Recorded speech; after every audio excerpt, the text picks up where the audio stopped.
Hi everyone, today I'm going to talk about the film Manhunt, which is an American film produced in 1941, directed by the famous German director Fritz Lang.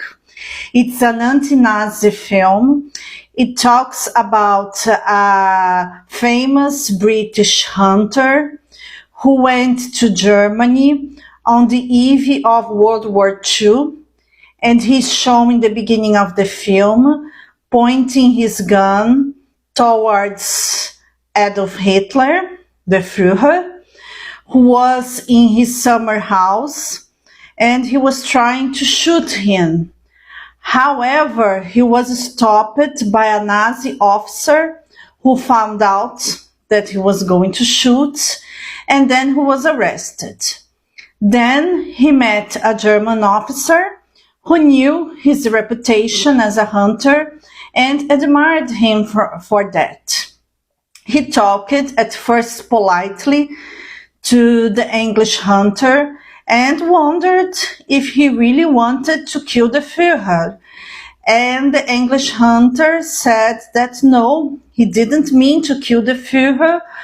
He was just aiming his gun out of excitement, but he really didn't mean to shoot. Of course, that the German officer didn't know if he should believe that or not.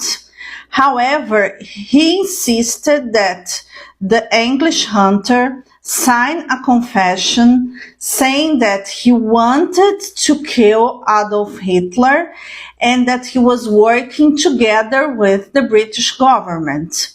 And of course that the English hunter refused. And the German officer said that if he signed his confession, he could return to England in safety and that no one in Germany would hurt him. But the English hunter refused. So he was tortured by the German officers. And something I must make very clear about this film is that there is lots of violence, but it's always implied. The violence is never shown directly to the audience, which is something great, by the way. So he was tortured and he still refused to sign the confession. Then the German officers decided to throw him on a cliff, so his death would look like a suicide. However, the English hunter didn't die. He was lucky. He fell in such a way that he didn't get a deadly wound. And then he got to steal a boat and he took shelter in a ship from Denmark, which was going to London. And of course, the German officers, they followed him and they had suspicions that he could be somewhere in the ship. And therefore, they sent one of their men with the passport of the English hunter, which was left behind. And then he took the identity of the English hunter and he was inspecting the ship, posing as a passenger, so he could find the English hunter. The English hunter got to arrive in London. He got to see his brother, but the German officers were still following him. Then he took shelter in the house of a totally unknown lady, and they had a very nice connection at first, and they became very good friends.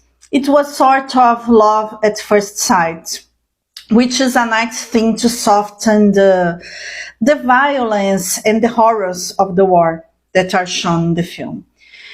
And then he tried to escape, and his brother was a very important diplomat from England. But then the World War II hadn't started yet, and England still followed the appeasement policy. So both countries weren't at war yet. So if the English hunter was caught, even in England, there was a risk that he would be returned to Germany. So the English hunter got to run away. Of course, that he didn't want his sweetheart to follow him, even though she wanted that very much, but it would be dangerous for her. And he decided to run away alone and leave her out of trouble.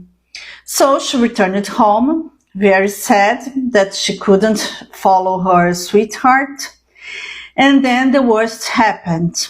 She lived alone, and when she arrived in her apartment, some German officers were in her apartment waiting for her. We didn't see what happened, but of course that she didn't betray her sweetheart, and they killed her. It wasn't shown to the audiences, but we can understand that it happened. And then the English hunter, he really needed to fight for his life. He ran away and he had to be hidden in a cave.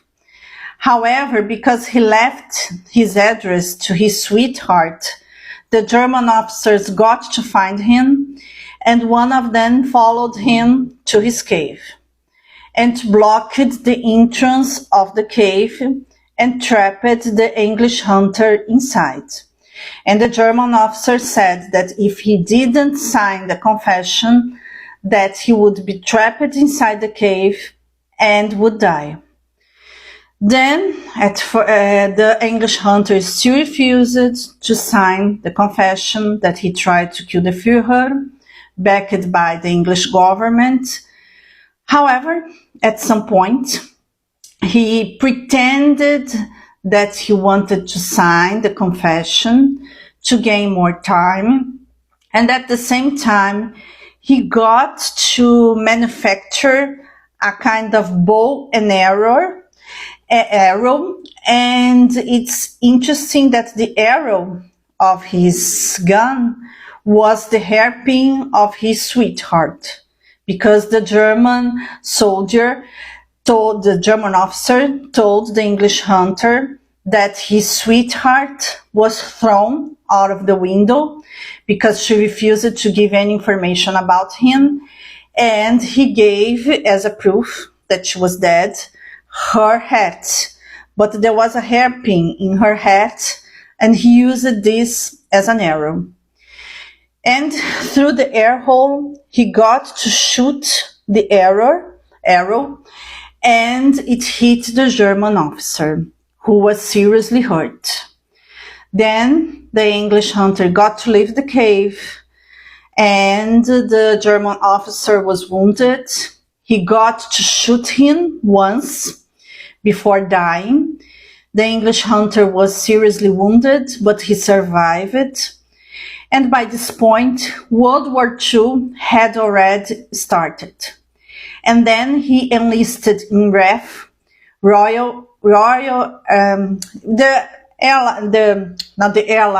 aircraft of England, the RAF. He enlisted there, and he's shown in an airplane. And when the airplane was passing through the airspace of Germany, he parachuted out of the airplane and landed in Germany carrying a heavy gun. And it is said at the end of the film that this time he would kill the Führer or whoever he needed to kill to save the world, to save his country, and that this time he wouldn't miss. It's, of course, a dated plot, but it's nice that they don't show violence directly, and we can catch the vibe of World War II, because this film was produced in 1941. It wasn't clear yet who would win the war, and the countries were struggling with the war. It was a very difficult period. So it's an interesting witness of a very difficult time in history. That's all for now, folks. I hope you enjoyed this video. See you!